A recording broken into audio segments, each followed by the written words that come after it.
제가 며칠 전 이 교회 주변을 이렇게 다니다가 우연히 친교실 문 앞에 웬 쪽지 하나가 붙어 있는 것을 발견하게 됐습니다. 쓰여진 글을 보니까 엉성하게 쓴 게 아이들이 쓴 글체가 분명했습니다. 이 쪽지 앞면에도 보니까 To moms from kids, 엄마들에게 아이들이라고 이렇게 쓰여져 있는 내용을 보니까 분명 아이들의 붙여놓은 것임을 알 수 있었습니다. 총 3장의 쪽지였는데 제가 그 하나하나를 보니까 각 장마다 큼지막하게 한 문장씩 이렇게 쓰여 있는 겁니다. 이 첫 번째 장에는 플레이데이트가 없이는 평화가 없다. 그리고 두 번째 장에는 플레이데이트가 아니면 전쟁이다. 그리고 마지막으로 세 번째 장에는 우리에게 플레이데이트가 필요하다라는 내용이 적혀 있었습니다. 이 아이들의 재치가 돋보이는 글이었는데 그걸 보면서 저도 모르게 웃음이 나오는 것을 어쩔 수가 없었습니다. 아마도 지난번 우리 교회 스프링 페스티벌 때 아이들이 엄마들 좀 읽어보라고 거기에 붙여놓은 모양입니다.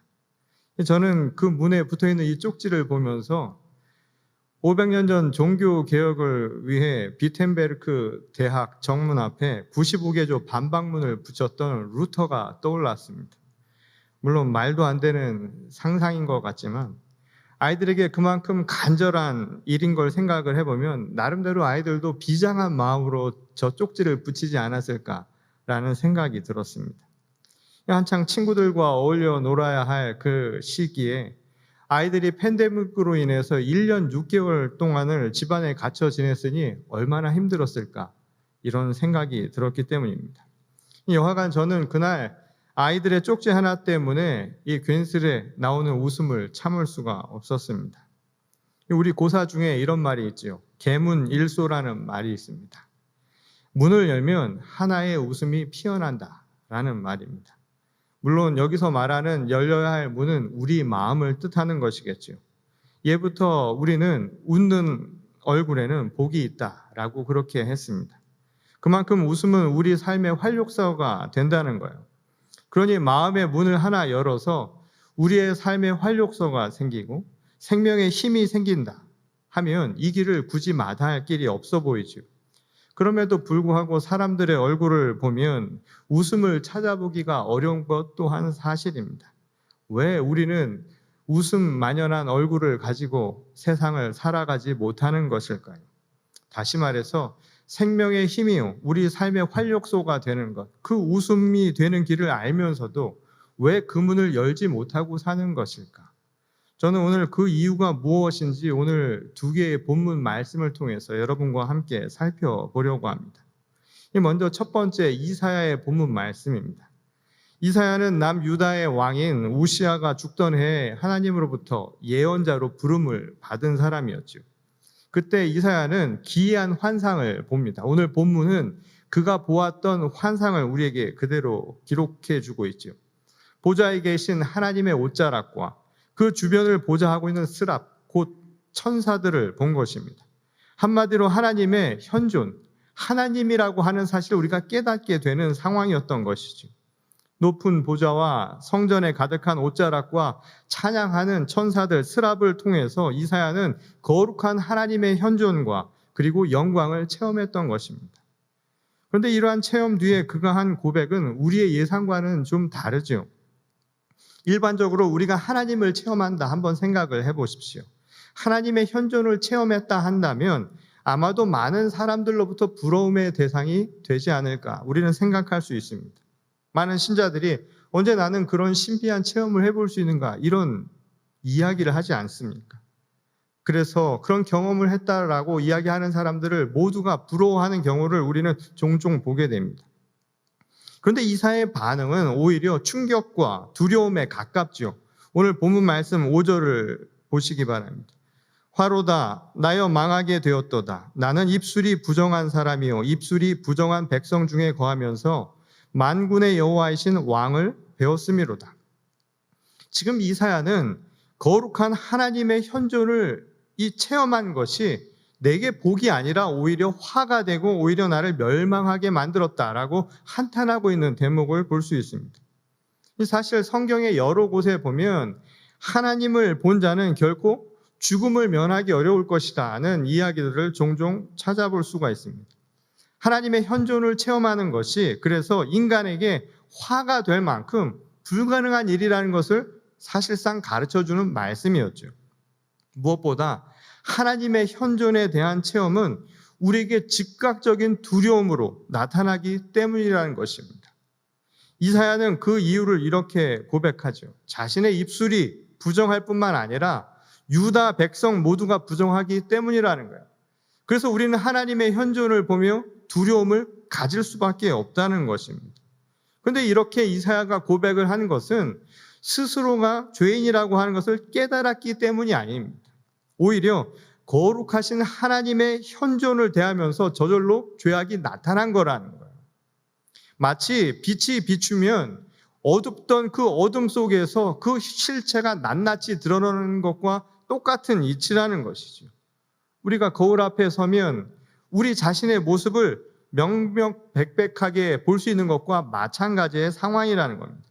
그래서 역설적이지만 이사야가 말한 화와 멸망은 오히려 우리에게는 복으로 가는 길이라는 사실을 가르쳐 주는 것이죠. 그도 그럴 것이 환부는 드러나야 될 것 아닙니까? 환부가 드러난다는 것은 고칠 수 있는 기회를 주는 것이죠. 회복의 기회를 주는 것입니다. 특히 한국 남자들이 병원을 잘 안 가죠. 저도 잘 안 가는 편입니다. 좀 아프다 그러면 병원 좀 가라고 그래도 이상하게 잘 안 가게 돼요. 근데 왜 병원을 안 갈까 하면 크게 두 가지 이유가 있지요. 하나는 뭐냐면 대개는 귀찮아서 안 갑니다. 그렇죠? 귀찮습니다. 병원 가기가 왜 이렇게 귀찮은지 바로 여기인데도 불구하고 잘 안 가요. 그것은 그만큼 무감각하다라고 하는 것을 보여주는 단적인 예입니다. 또 다른 하나는 뭐냐면 무서워서 안 가세요. 두려워서. 많은 분들이 병원 가면 큰 병이 알려질까 봐 안 간다는 거예요. 병원 가야 고치는 걸 알면서도 병원 가면 병이 알려질까 봐 두려워서 못 가는 분들도 있다는 겁니다. 그런 의미에서 신앙이라고 하는 것도 우리에게 중요한 사실을 가르쳐 주죠. 신앙은 내가 행했던 공적을 자랑하는 게 아닙니다. 오히려 죄의 고백을 통해서 용서받는 구원의 길이라는 거예요. 내가 하나님의 말씀을 통해서 나의 죄가 낱낱이 드러나는 것, 그것은 부끄러운 일이 아니라는 겁니다. 그리고 그것은 두려워할 일이 결코 아니라는 거예요. 환부를 나타내고 내 병을 나타낼 수 있는 것은 치유받을 수 있는 길이라는 것이죠. 신앙은 바로 우리에게 그런 기회를 제공해 준다는 것입니다. 그러니 열매를 맺기 위해서 땅에 떨어져 죽는 일조차도 우리는 영광스럽게 생각할 수밖에 없다는 거예요. 이 말을 바꾸어 생각을 해보면 하나님의 현존을 체험하기 이전까지 우리의 삶은 정말 죄악에 무감각할 정도로 껍데기에 둘러싸인 채 가로막혀 있다는 뜻이기도 하지요. 실제로 오늘 우리의 현실을 돌아보면 이것이 단순한 우려의 말이 아니라는 사실을 여기저기서 찾아볼 수가 있습니다. 오늘날 우리 시대를 한번 생각을 해보십시오. 우리는 지금 물질적 가치가 그 어느 때보다도 만연한 시대를 살아가고 있습니다. 물질 숭배의 영향 하에서 인간과 생명의 소중한 가치도 그 어느 때보다 잃어버리고 살아가고 있는 시대라고 할 수 있죠. 요즘은 땀 흘려 노동하는 것보다 투자나 투기를 통해서 쉽게 돈을 벌려는 사람들이 더 많고 사회가 오히려 그것을 권장하는 것처럼 보이는 시대를 살아가고 있습니다. 신성한 노동의 가치는 우리 자신의 존재 이유이기도 합니다. 이것보다 화폐의 물질적 가치가 더 높아진 것은 세상의 가치가 역전되었다는 것을 말해주지요. 그리고 그 결과 빈부의 간극이 그 어느 때보다 양극화되면서 어느 한쪽에서는 부족할 것 없이 혜택을 받고 살아가는 사람이 있는가 하면 다른 한편에서는 먹을 것을 구하지 못해서 굶어 죽어가는 극빈층이 함께 공존하는 말 그대로 불평등한 시대를 우리가 살아가고 있다는 사실입니다. 이 코로나 백신만 해도 그렇죠. 이 초강대국인 미국 사회는 이미 공급이 수요를 앞서고 있는 상황입니다. 반면에 여전히 저개발 국가에서는 백신을 구하지 못해서 많은 사람들이 희생당하고 있는 실정이죠. 이게 바로 오늘 우리가 살아가고 있는 21세기 현실의 모습이라는 겁니다. 이 모든 현상을 이사야의 정의에 따라 바꿔 말하면 우리 시대가 하나님의 현존을 경험하지 못했기 때문이라는 거예요. 지금 우리 자신을 낱낱이 되돌아볼 수 있는 힘을 우리가 갖지 못하고 있다는 겁니다. 그래서 진정한 생명의 길을 걸어가지 못하고 있다는 거예요.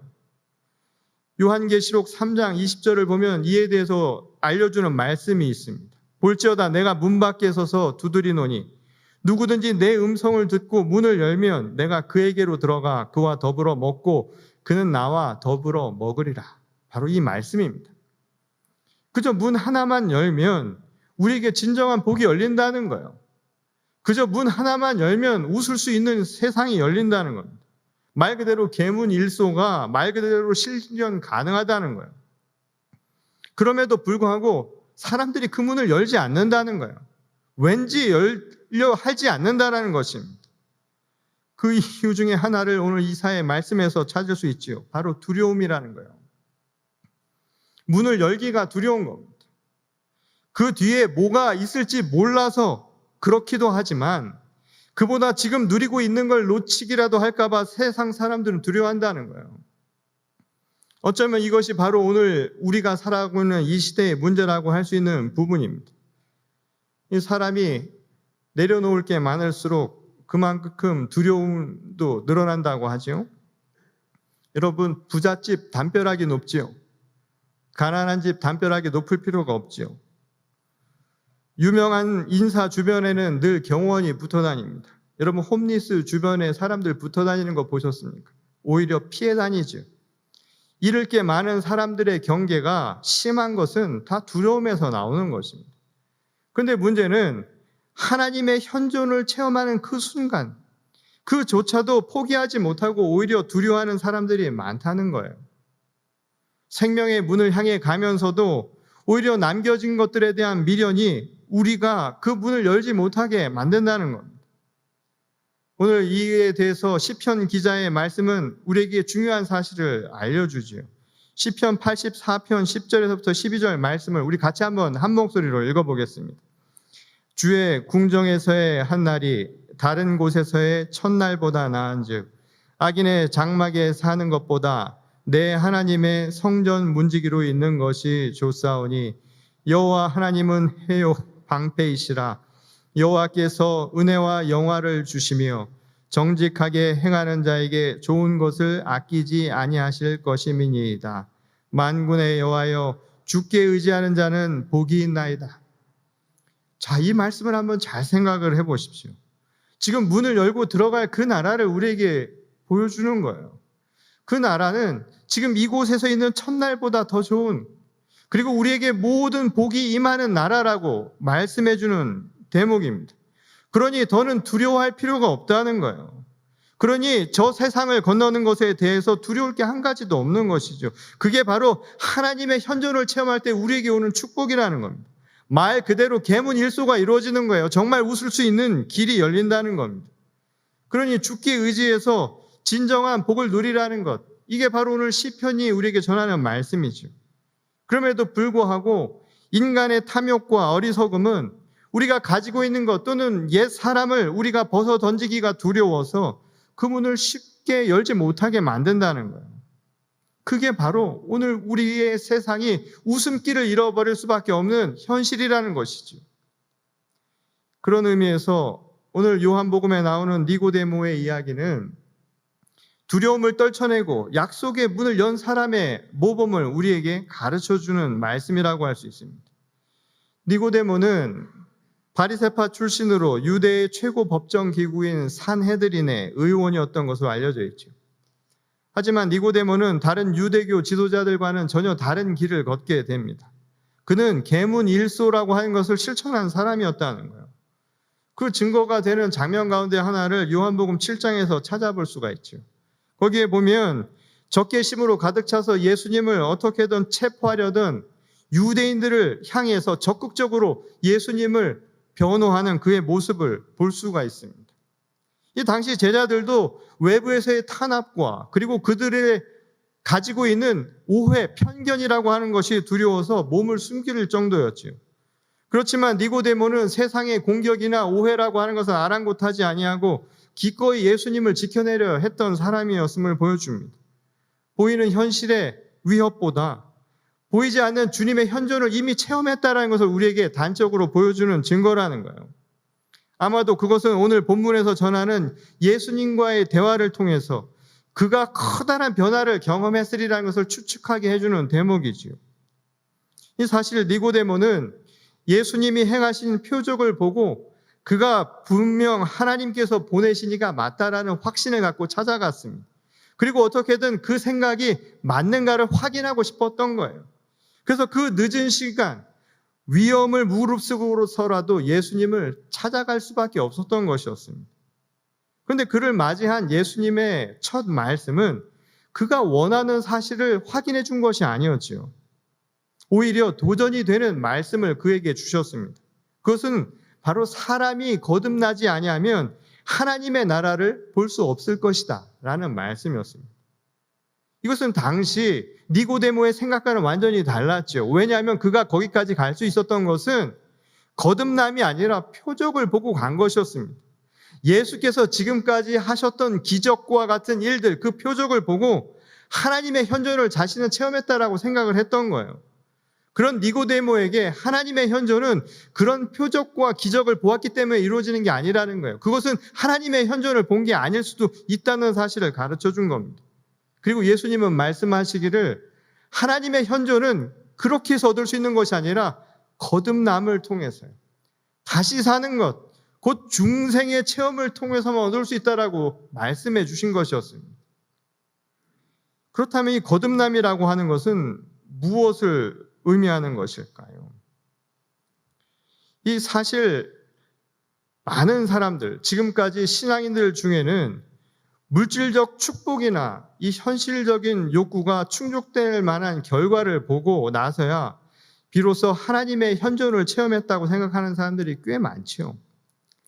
결국은 그것은 내가 원하는 것이 보여질 때 또는 내 욕구가 채워졌다라고 하는 내 만족감이 있을 때 그것을 표적으로 삼아서 하나님의 현존을 확신하는 왜곡된 신앙이라고 할 수 있습니다. 우리가 흔히 기복신앙이라고 하는 것이 그 단적인 예라고 할 수가 있겠죠. 자기가 원하는 결과를 얻으면 복을 얻었다라고 생각하지만 바라는 대로 결과가 나타나지 않으면 하나님의 존재마저 부정하겠다라는 게 바로 은연중에 갖는 생각 아니겠냐는 거예요. 결국은 하나님을 믿은 것이 아니라 자기가 바라던 표적을 보고 믿는 잘못된 신앙관인 것이죠. 그런 의미에서 예수님은 보고 믿는 신앙은 진정한 믿음이 아니라고 여러 번 우리에게 가르쳐 주신 바 있습니다. 믿음의 대상이 보이는 표적이 되어서는 안 된다는 거예요. 사실 문 밖에서 기다리고 계시는 주님을 체험하기 위해서 하나님의 현존을 체험하기 위해서 우리가 할 수 있는 건 아주 간단한 일 아닙니까? 문을 열면 되는 거예요. 아주 단순한 일입니다. 그런데 만일 표적이라도 보여줘야 내가 문을 열겠다라고 하는 생각이라면 그것은 목적이 다른 것이지요. 주님을 만나는 게 목적이 아니라 표적을 얻는 게 목적이 되는 것 아니겠느냐는 거예요.